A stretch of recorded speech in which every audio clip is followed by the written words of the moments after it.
1절에서 13절 말씀입니다.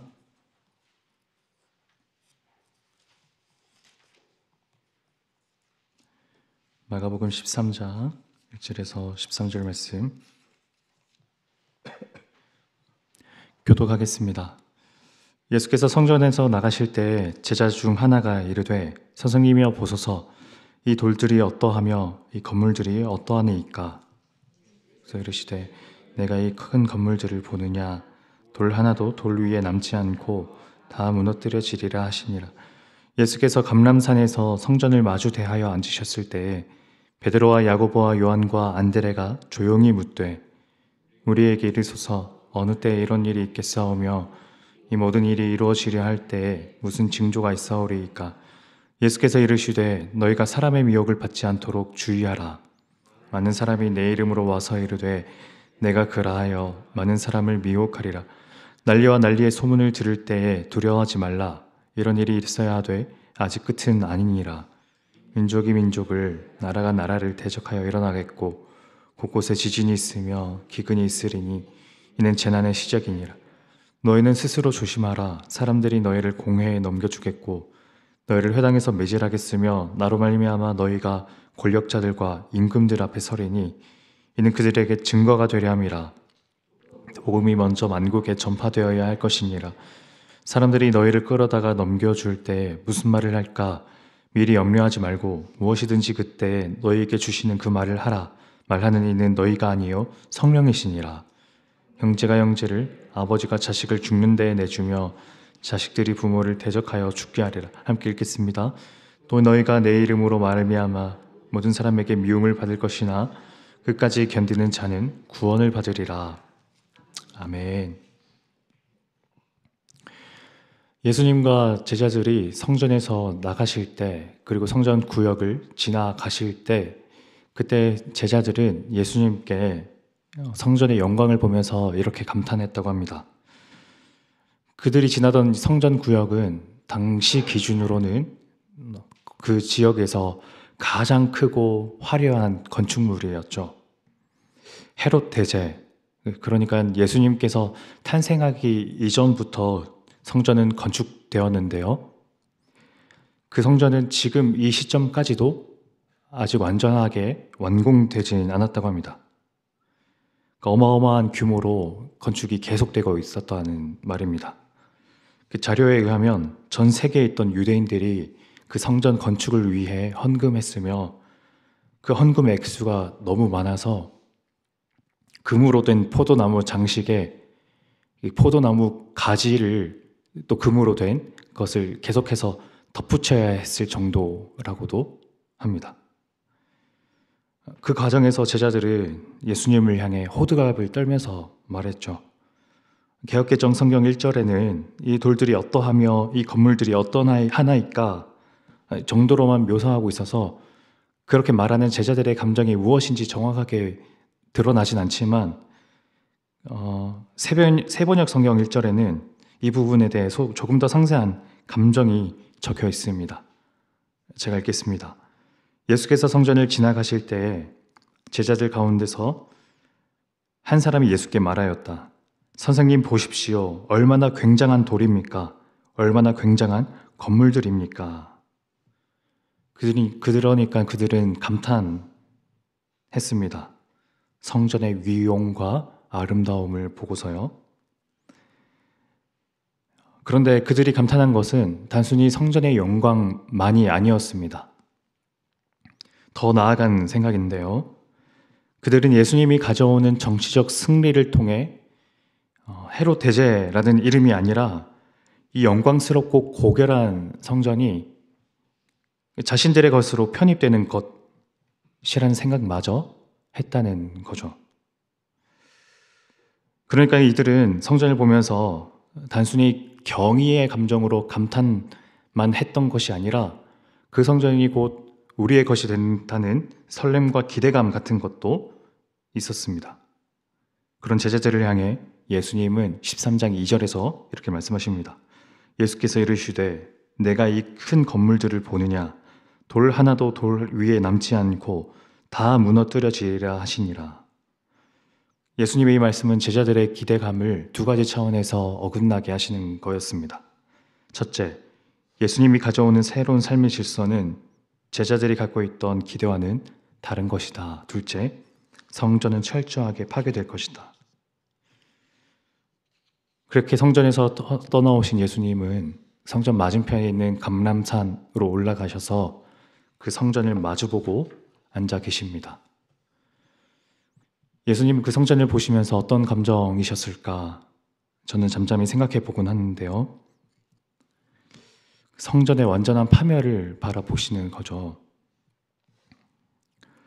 그 성전을 바라보시는 예수님의 시선에 담긴 그 마음을 생각해 보면 누가복음 19장에 예수님께서 예루살렘 성으로 입성하시면서 그 예루살렘 도성을 바라보시면서 느끼셨던 감정과 겹쳐 보이기도 합니다. 누가복음 19장 41절, 가까이 오사 성을 보시고 우시며 이르시되 너도 오늘 평화에 관한 일을 알았더라면 좋을 뻔하였거니와 지금 내 눈에 숨겨졌도다. 날이 이를지라 내 원수들이 토둔을 쌓고 너를 둘러 사면으로 가두고 또 너와 및 그 가운데 있는 내 자식들을 땅에 메어치며 돌 하나도 돌 위에 남기지 아니하리니 이는 내가 보살핌 받는 날을 알지 못함을 인함이니라. 평화의 성이라는 예루살렘을 바라보시면서 예수님은 그 성의 그 미래의 파멸을 떠올리면서 눈물 흘리셨습니다. 동일하게 예수님은 성전을 바라보시면서 그 성전의 파멸을 생각하시는데요. 저는 이것이 단순히 어떤 건물의 붕괴 정도로 생각되진 않습니다.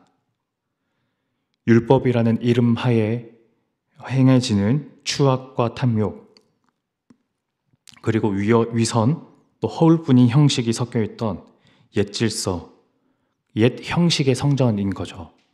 그 성전이 파멸되는 것입니다. 그래야만 그 위에 예수님이라는 그리스도라는 새로운 삶의 질서가 덧입혀질 테니까요. 아직 그러한 목적과 의미를 깨닫지 못하던 몇 명의 제자들, 베드로, 야고보, 요한, 안드레가 따로 예수님께 자신들의 궁금증을 참지 못하고 묻는데요. 4절, 우리에게 이르소서 어느 때에 이런 일이 있겠사오며 이 모든 일이 이루어지려 할 때에 무슨 징조가 있사오리이까? 이 질문에 대해 예수님이 이제 종말에 대한 그 유명한 말씀을 하십니다. 5절에서 8절까지의 말씀을 교독해서 한번 읽겠습니다. 예수께서 이르시되 너희가 사람의 미혹을 받지 않도록 주의하라.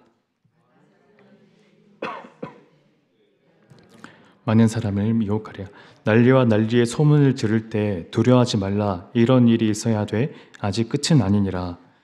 민족과 이 민족을, 나라가 나라를 대적하여 일어나겠고 곳곳에 지진이 있으며 기근이 있으리니 이는 재난의 시작이니라. 아멘. 흔히 이 말씀을 말세, 그 세상의 끝에 가까워질수록 이런 현상이 더 자주 빈번하게 일어나는 것이라고. 그래서 오늘날 전쟁과 기근, 또 어떤 자연재해 등이 여기저기에서 생겨나는 것을 보면서 말세가 정말 가까이 왔다라고 생각하는데, 하지만 엄밀히 말하면 종말이라는 것은 예수님께서 세상에 오셨을 때부터가 시작입니다. 다시 말하면 하나님 나라는 예수님께서 세상에 처음 오셨을 때부터 시작되었습니다. 저희가 잘 알듯이 그 하나님 나라는 아직은 완전한 도래는 아니어서, 그래서 그 이미와 아직 그 이중적 구조 사이에 우리가 또 예수님의 그 초림과 재림 사이에 그 긴 시간 동안 우리가 있는 거죠. 그러니까 종말의 때라는 것은 예수님께서 오신 그 시점부터 예수님께서 다시 이 땅에 오실 그 시간, 그 사이의 그 긴 시간입니다. 그러니 우리는 이 종말을 이용해서 우리의 위기감을 불러일으키는 그 모든 이단들의 시도에 미혹되면 안 되겠습니다. 9절부터는 예수님은 당신을 삶의 중심에 두고 사람이 살아갈 때 일어나는 일에 대해 말씀하시는데요. 주목할 만한 사실은 제자들이 그 제자의 삶을 살아가면서 겪을 고난을 예수님 당신이 겪으실 순환과 동일시 여기셨다는 말씀입니다. 어쩌면 당연한 생각일 텐데요. 예수님을 삶의 중심에 두고 살아가는 사람의 태도는 어떤 형식으로건 세상과 불화를 일으킬 겁니다. 세상이 중요하게 여기고 좋다고 생각하는 가치관과 그리스도인이 중심에 두는 가치관이 본질적으로 다르기 때문입니다. 그 차이는 어디에서 오는 걸까요? 나의 마음에 내가 있는가? 하나님이 계신가? 아름다운 것, 선행, 도덕, 윤리, 삶에 반짝이는 것, 의미, 가치, 그 모든 것이 대관절 중요한 것이라고 여기는 점에서는 세상 사람들과 그리스도인 모두 동일하게 생각합니다. 하지만 그 아름다움과 도덕과 선행과 윤리와 의미가 결국 무엇을 향하고 있는가? 누구를 지향하는가? 나인가? 그리스도인가? 결정적인 차이는 여기에서 비롯되지 않을까 생각합니다. 그러므로 그리스도를 나의 중심으로 두는 사람은 나를 나의 중심으로 두는 사람과 기필코 불화할 수밖에 없을 거예요. 세상을 바라보고 구성하며 이해하고 해석하는 틀이 완전히 다르기 때문입니다. 오늘 말씀을 좀 어지럽게 길게 말씀드렸는데 좀 이렇게 적용하고자 합니다. 저희는 세상의 가치관과 얼마나 불화하고 있습니까? 성격이나 성향이라는 그 차원의 문제가 아니라 하나님이 나의 중심에 있기 때문에 자신을 나의 중심으로 두는 사람들이 도저히 이해하지 못할 지점을 우리는 삶에서 마련하고 있습니까? 같은 것을 바라보고 감탄할지라도 그 내면 안에 우리는 그리스도를 모시고 있습니까? 이 질문을 오늘 저희 자신에게 드리면서 기도하길 원합니다. 기도하겠습니다. 하나님, 그리스도를 바라보고 또 마음에 둔다면 그리스도가 마음에 있지 않은 사람들과 겉보기에는 그렇게 달라 보이지 않을 수 있겠지만 그 마음의 가장 깊은 심연에서는 본질적으로 다르기 때문에 어떤 방식으로건 이 불화가 있을 수밖에 없다는 생각을 오늘 말씀을 통해 생각해 봤습니다.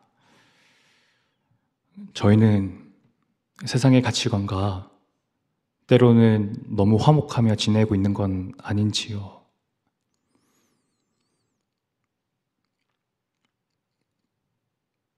그들이 말하는 것과 그들이 감탄하는 것, 그들이 중요하게 여기는 것이 너무 아무렇지 않게 우리 마음에 스며들고 있는 건 아닌지 돌아봅니다. 그 가치관에 저항하면서 그리스도가 내 마음의 중심에 있다는 것을 증명하면서 저희가 하루하루 살아갈 수 있도록 은혜 베풀어 주옵소서. 그래서 나를 마음의 중심에 두는 사람들이 도저히 따라가지 못하고 이해하지 못할 그 지점을 저희 삶에 마련할 수 있도록 주님 은혜 베풀어 주옵소서. 예수님 이름으로 기도드립니다. 아멘. 오늘 이렇게 기도하면서 나아가면 좋겠습니다. 세상 사람들이, 그러니까 나를 나의 중심으로 살아가는 사람들이 도저히 따라가지 못하고 헤아리지 못하고 범접하지 못할 그 마음의 태도, 중심, 그런 가치관들을 저희가 마련하고 저희 삶에서 행동할 수 있도록 주님 도와달라고, 또 우리 가족 간의 건강과 또 삶을 놓고 우리 다 같이 가져온 기도 제목 가지고 기도하며 나아가겠습니다.